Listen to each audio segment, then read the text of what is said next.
Ukraine. Sky News. Let's put that on and see what we think. Some people say yes, some people say no. Same thing with France. The French sent troops to Ukraine too. The now former Armed Forces Minister is leaving office with a warning.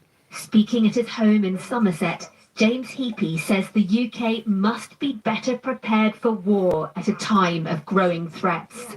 He also supports an idea by French President Emmanuel Macron to put Western troops on the ground in Ukraine. You've got to be careful about how you do it. I think definitely nowhere near a combat zone. I think you've got to be very, very careful not to make it into a Russo-NATO war. But I do think it is worth exploring what, in the sort of deeper, in the depth of Ukraine, the donor community could do. Maybe sort of British troops training, that kind of thing. Well, I think it's worth considering. The threat posed to Europe by Vladimir Putin's war in Ukraine is one reason why this MP is raising the alarm about Britain's ability to defend itself as part of NATO. Russia has mobilized its entire economy. It will grow its armed forces significantly. If Ukraine grinds to a stalemate and we end up with a sort of Cold War on the broadly the current lines, or, heaven forbid, he is successful in Ukraine, then I think actually we might be in a situation where NATO's numerical superiority rapidly starts to be caught up with. And therefore, how do we maintain our advantage? He would like to see a revival of the UK's Cold War-style readiness, such as reinvigorating something called the Strategic Reserve of thousands of veterans. Rewind 30 years. When you left the military, you were left with a set of uniform. There was a requirement to go for training exercises once a year, just a weekend, just to check you could still shoot straight and that you could still run. The obligation to serve in a crisis still exists. And this former army officer is no exception. Which still includes me, so I'd better get on with some press-ups and some running. Reviving contact with this group of veterans is something defence chiefs are exploring. Has it happened? Like, have they actually contacted all the strategic reserve? No. And why not?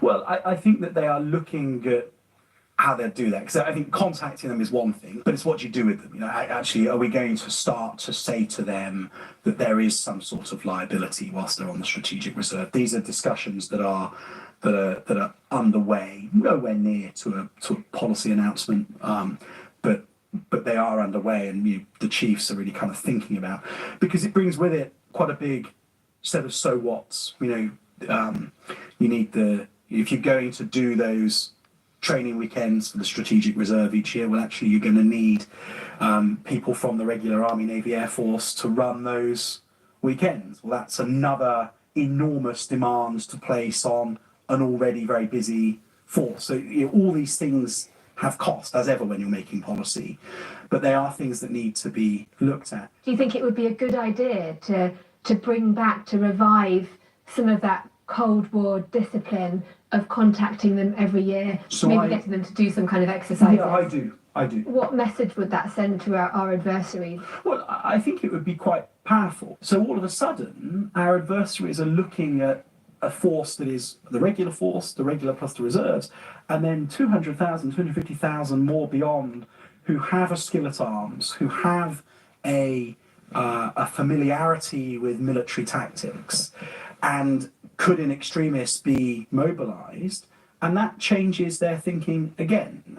All sorts of issues about what vehicles they use, what rifles they use, what uniform they use, like where do you get all that from? Do you hold all that stuff in reserve ready for the strategic reserve? Or to go to our conversation earlier, do you just need a manufacturing plan to produce that within 9 months to equip the second echelon once you mobilised it? But I personally think that getting back into the habit of those on the strategic reserve having some sort of annual liability just to maintain a familiarity and to maintain a contact would be a good thing. It's not the only thing, given that war would involve the whole nation. I just think our strategic resilience, our ability to feed ourselves, our access to energy, our ability to keep critical industries supplied with resources that they need, and crucially, if the situation is a war, maintaining the defence industrial base and its capacity to supply our armed forces is just something to think through. And all it really requires, a lot of this stuff is not stuff that you actually have to do in peacetime. It's just stuff you have to have a plan to do in the transition to war and in war. And I think we would be so much more confident in our ability to meet the challenges that may come if we know that we've got a refreshed war book back on the shelf. He's referring to this, a huge list of measures to prepare the country for armed conflict that was quietly shelved after the end of the Cold War. Sweden is also a reference point for the former minister because of work it's done to educate citizens about the importance of individual Look at Sweden and Finland come to the UK for I think war. that's the conversation that this government, successive governments, Because they put the Swedes in the British Army. Not to cause alarm, And the but just Finland helping and the British Army. public to kind of understand that in those sorts of circumstances, government's attention is elsewhere, and that communities, individual families are going to need to be a bit more resilient is a really important thing. As he prepares to step down as an MP, the other focus for Mr. Heapy is on rebuilding the strength and size of the UK's professional armed forces after decades of cuts. The reality is that we are running them incredibly hot. It feels to me that the geostrategic environment is such that we're going to be running our forces as busy as they are for a very long time to come. And if we're going to do that, bearing in mind that they have an absolute right to leave when we push them too hard, and lots of them are, we need a bigger force in order to be able to meet the ambition. It's why he wants spending on the military to rise as a proportion of national income.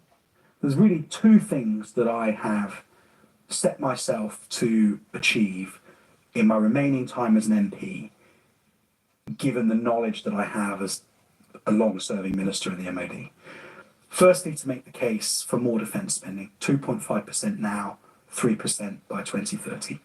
And secondly, that we reinvest, refocus on our strategic resilience as a nation and our capacity to warfight and withstand any other type of crisis that might come our way.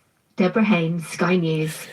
Well, will they actually do that? Are we going to get prepared for war? Is it going to happen? Or is it just all talk and words? Anyway, thank you all for joining me. See you in the next video. Peace.